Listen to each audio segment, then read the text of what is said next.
Today we are going to discuss about the insert statement. So you know very well how can we insert the records. Now we are describing that how can you insert your record. We have two ways to insert the record. The first way, you can specify both the column names and the values to be inserted.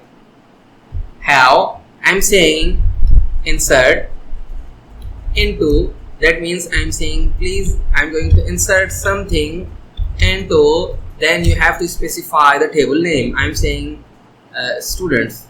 Now I'm saying the columns are two braces, and now define your columns. I'm saying that this is the auto increment key, so you don't need to define this one. I'm saying that S name, so as you know, this is the S name, and I'm saying this comma separate, second column, comma, third column. If you have more than 4 column, you can also specify the 4th column here with comma separate, and the 5th column here. Make sure 4th column, and here 5th column. Okay, so it's totally depend upon you. Now I'm saying the values, these are the values.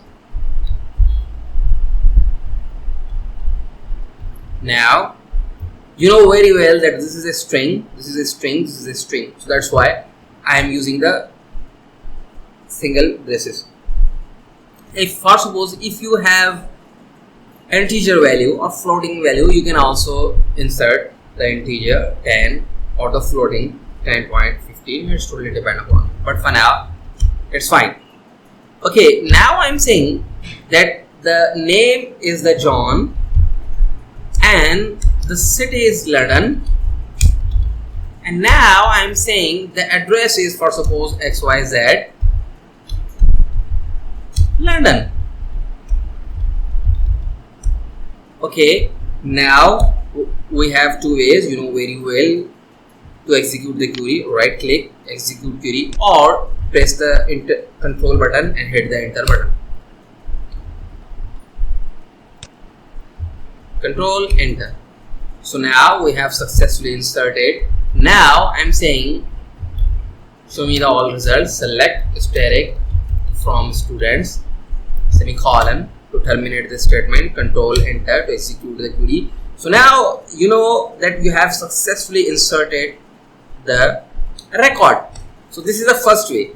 The second method is to insert the records. You can directly specify the values. How? I'm saying insert into which table? I'm saying students. Values are, your first value goes here, second value goes there, and third value goes here. So it's totally depend upon you that how you creating the, how you're performing the query. Make sure you can, this is a single table, then you know very well that you have only 2 columns. For suppose if you have 100 or thousands of columns, then you don't know about the columns.